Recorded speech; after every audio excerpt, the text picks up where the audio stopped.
No início do século XX, o Brasil viu o surgimento de grandes intelectuais, grandes escritores, responsáveis pela mudança da cultura, por organizar, moldar a nossa história. Entre eles, surge o nome de Euclides da Cunha. Mas hoje a gente não vai falar só da obra do Euclides da Cunha. No novo quadro aqui do canal, A História por Trás da História, a gente vai falar sobre uma das mortes mais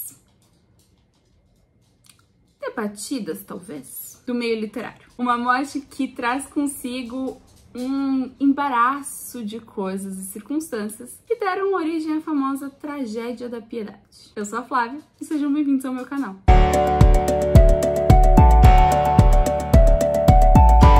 Antes de mais nada, eu vou falar aquele mantra de sempre para vocês não se esquecerem.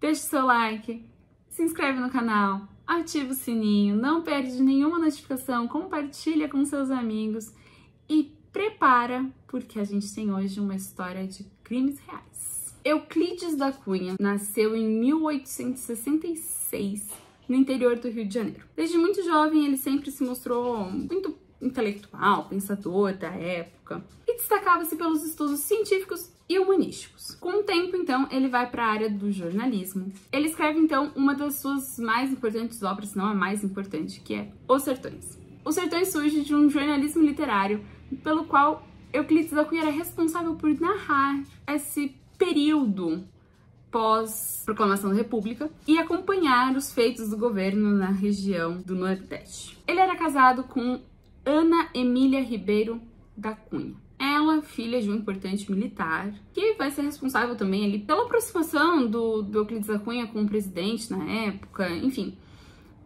O Euclides da Cunha sempre estava muito envolvido com a política, e o fato da Ana ser uma dessas filhas de militares, enfim, vindo de uma família que estava ali responsável e ligada de alguma forma à proclamação da República, também servia para essa conexão entre eles. Eles tiveram um casamento feliz por muito tempo e um filho. Na verdade, acho que eles tiveram 2 filhos, mas um em específico que vai servir aqui para nossa história. A história de vida deles, inclusive da filha que eles perdem e tudo isso, está totalmente retratada em uma minissérie da Globo, que está disponível no Globoplay. Ela é da década de 90, mas já está disponível, que se chama O Desejo. Eu assisti o começo para poder fazer a pesquisa também. Recomendo. Óbvio, é uma minissérie dos anos 90, não dá pra gente esperar que seja uma minissérie de época dos anos 90. Não é nada parecido com o que a gente tem hoje, as produções, qualidade de imagem, tudo isso. Mas temos grandes atores dessa década de 90 que marcaram nosso imaginário, retratando esses personagens, e vale muito a pena assistir. Por que então eu disse que um dos filhos deles vai ser importante aqui nessa história? Porque esse filho vai ser o responsável por apresentar o Dilermano de Assis para a Ana. Pois é, a esposa do Euclides da Cunha passa a ter um caso com o filho do amigo. Com o filho do amigo, não.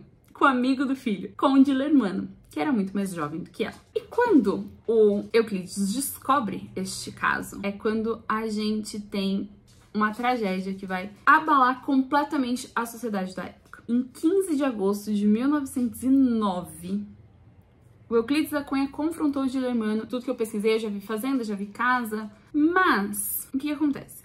É conhecido como a Tragédia da Piedade. Então, assim, passei essa informação pra vocês, que é uma possibilidade. Mas o que eu mais acredito é que tenha acontecido de fato na casa do bairro da Piedade. Por isso, o nome. De toda forma, a questão é que o Euclides da Cunha vai, então, confrontar o Dilermano, e dizem que a fala do Euclides foi exatamente de que um dos dois não poderia sair vivo daquele duelo, daquele confronto. E no caso, quem não sai vivo é Euclides da Cunha. A comunidade literária, os intelectuais da época e mesmo a comunidade política entra em um luto. Foi uma grande perda e surpreendente perda, afinal de contas, totalmente inesperada, não é como se Euclides da Cunha tivesse, por exemplo, ficado doente ou alguma coisa do gênero. Foi um choque completo para a sociedade que tenderia a piorar ainda mais.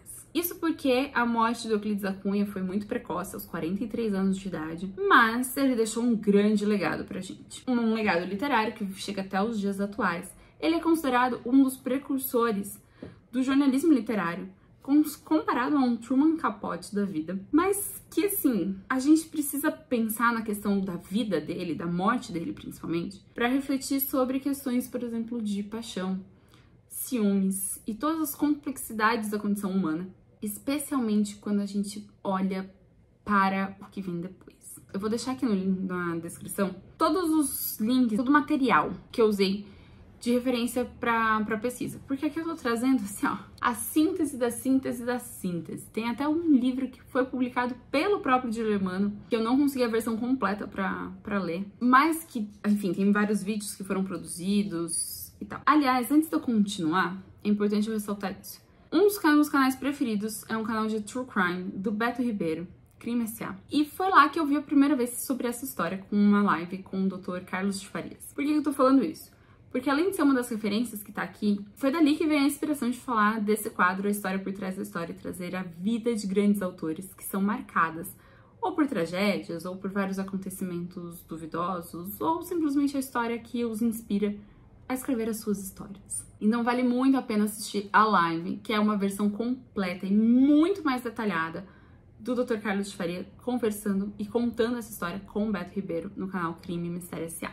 Adendo feito, referências posicionadas, vamos voltar então para este momento em que a Ana está ali casada com o Dilermano e o Euclides da Cunha já faleceu. Um belo dia, o Dilermano e o filho do Euclides e da Ana se encontram e também termina em tragédia. Ele também acaba morrendo.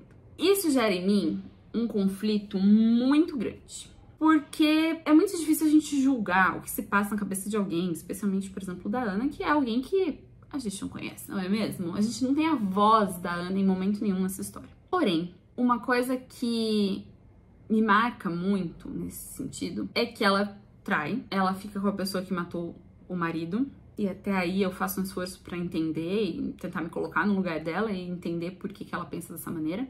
Mas o Dilermano mata o filho dela. E aí, pra mim, isso já é um passo a mais. Existe a versão da família do Dilermano, da filha, enfim, também deixando essas referências, alegando uma legítima defesa, que eu não duvido no caso do Euclides da Cunha, talvez não duvide nem no caso do filho dele, mas pra mim é muito complexo. Quando eu falei nessas questões da complexidade humana, paixão, ciúmes, são muitas emoções que se afloram, são muitas questões que surgem, que aparecem e que parece um enredo literário. Eu acho que se a gente tivesse que escrever um livro falando de uma pessoa que conhece o amigo do filho e então trai o marido e esse marido é assassinado pelo amante e o amante se torna então marido e mata esse filho que os apresentou. Se a gente pegasse esse enredo e colocasse numa história, talvez alguém olhasse pra gente e falasse: "Quê? Tá doida? Flávia, você vai escrever um livro desse?" Entretanto, a tragédia da Piedade é uma realidade que abalou um dos maiores escritores brasileiros. A morte do Euclides da Cunha é definitivamente um importante episódio da nossa literatura. Como eu falei, uma morte muito precoce. Com 43 anos de idade, um dos maiores escritores do nosso tempo, que poderia ter deixado um legado ainda maior, acaba perdendo a vida. Mais do que uma tragédia pessoal do Euclides da Cunha, eu acho que isso é um lembrete pra gente uma vida fugaz, assim, como é uma... tô tentando achar uma palavra menos bonita do que fugaz, efemeridade. Mas como a vida é um nada. Ele era um escritor que tinha tudo pra marcar ainda mais as gerações futuras. Ele exerce ainda uma grande influência na literatura brasileira, em alguma parcela da literatura mundial. Ele influenciou muitos dos seus contemporâneos, mas até pra falar em questão de machismo, defesa da honra, da própria honra, todas essas questões sociais e essas questões emocionais que surgem são suficientes para que ele interrompa um importante legado e uma importante história. A gente poderia esmiuçar ainda mais cada um desses episódios, toda a vida do Euclides da Cunha, toda a questão política de vem para São Paulo, volta para o Rio, e é nesse período que ele tá nesse vai e volta, nesse vem e vai, que esse casamento, né, vai ser corroendo. Na minissérie fica muito claro que, assim, eles tinham um casamento feliz, uma família muito organizada, mas aos poucos isso também vai se esvaindo, especialmente depois que eles perdem a filha deles. Eu esqueci agora o nome da doença, eu não anotei. Não. Essa foi uma coisa que eu deixei passar. Mas é alguma doença contagiosa, eu lembro que eles precisam limpar, enfim, tudo, higienizar tudo. Isso abala o relacionamento. Então, quando a gente fala sobre todos os tipos de emoções e paixões e questões que vão surgindo, eu acho que são em todas as esferas, não é só a relação marido e mulher, ou a relação pai-filho, mãe-filho, amante, enteado. E uma marca. Como eu falei, se fosse uma ficção, talvez fosse muito fantástica. Mas é uma realidade. E uma realidade de descendentes muito próximos que ainda estão vivos. Então, tudo que eu estou falando aqui foi embasado numa pesquisa, foi lido, tem um roteiro estabelecido, como eu falei, tem uma divergência que eu achei de fontes das datas, mas eu ainda acredito muito na questão de ter sido na Piedade, porque o livro que o próprio Dilermano escreve é a Tragédia da Piedade, mas é importante a gente lembrar também que existe uma família descendente do Dilermano que está aqui, que tem uma versão um pouco diferente, como eu falei, alegando a legítima defesa e que não quer ter para si, com toda a razão, um marco como se fosse a interrupção da vida de um grande escritor. Óbvio, Euclides da Cunha foi assassinado, mas a gente não precisa, por conta disso, gerar uma grande comoção, talvez comentar sobre isso em redes sociais das famílias, enfim, das pessoas envolvidas, porque um pouco disso já aconteceu. Então, assim, esse disclaimer, essa organização, querer falar sobre isso não é só, sei lá, passar pano, não é só deixar, assim, isso para trás. Acontece que, de fato, na época e desde então, a imprensa e a opinião pública condenaram Dilermano, até porque ele foi absolvido exatamente por alegar legítima defesa. A gente não tá aqui para fazer o julgamento. Se a justiça decidiu legítima defesa e inocentá-lo pelas leis da época, a gente tá falando de 1909, cabe a nós entendermos que é isso, né? Ele foi inocentado. Pra mim, pessoalmente, é muito difícil dizer que ele foi inocentado, porque não acho que deveria. Mas, como eu falei, passa a ser apenas um julgamento pessoal, um julgamento da opinião pública e da imprensa, que já tá desde 1919 condenando e massacrando Dilermano. A gente não precisa fazer isso com os descendentes. Afinal de contas, Euclides da Cunha também tinha ali um sentimento de posse. Por todos os relatos que eu li, é muito difícil a gente pensar que ele simplesmente amava muito a Ana e queria ficar com ela. Era muito mais o sentimento de posse. Antes de fechar, então, a gente vai voltar um pouquinho. Voltar no episódio da morte do Euclides da Cunha. Porque eu vi na BBC, agora que vocês já sabem toda a linha temporal, um termo que eu achei que foi muito legal, que é a vítima que ninguém lembra. Durante esse duelo, em que o Euclides da Cunha morre com 5 tiros, o Dilermano era campeão de tiro, uma das balas que o Euclides da Cunha consegue desferir atinge o irmão do Dilermano, o Dinorá de Assis, que queria seguir a carreira de futebol, né? Assim, o futebol, na época, era um esporte recém-importado da Inglaterra. Porém, ele é impedido porque a bala que o Euclides da Cunha dispara fica alojada na sua coluna. Isso vai tirando aos poucos o movimento dele, ele não perde o movimento na época. Ele chega a jogar pelo Botafogo, ele chega a ser campeão carioca em 1910, quando o Botafogo ganha o título de glorioso, a alcunha de glorioso que ele tem até hoje. Porém, essa é a única coisa que ele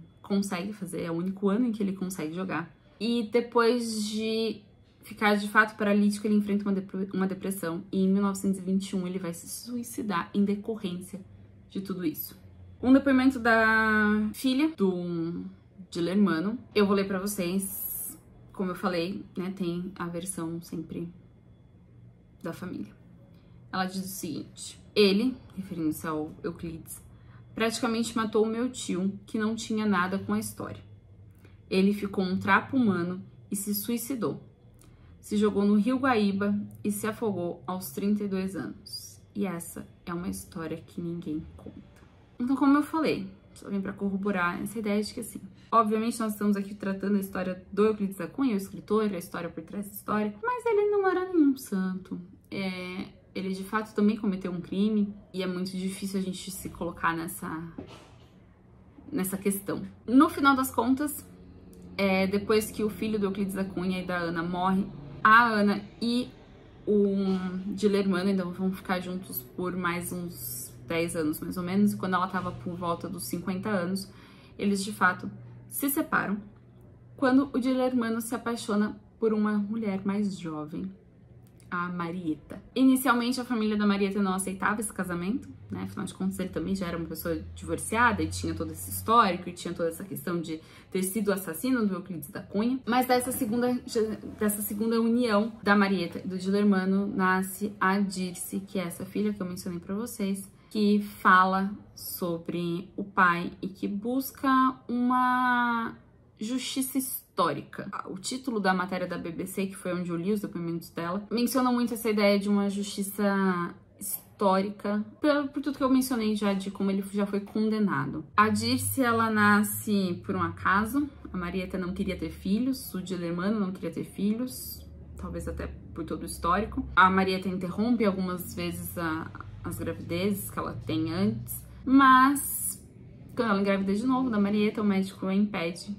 E é por isso que Dirce, que é a filha deles, surge. Ela conta que o pai ficava sempre muito fechado no escritório, eles basicamente não recebiam visitas, viviam isolados da sociedade e sempre percebeu que tinha um segredo e um mistério rondando no ar, até que ela descobre exatamente o que aconteceu ali, no que eles falam, né? Eu vou colocar aqui pra vocês a imagem do jornal da época, em que fala a tragédia da estrada de Santa Cruz e a morte do doutor Euclides da Cunha. Ela descobre isso através de uma fala de colegas na escola. E aí, eu acho que só vale a pena a gente ter uma ressalva final. Eu sei que já falei que era o final antes, né? Mas é uma história com muitos desdobramentos até os dias atuais.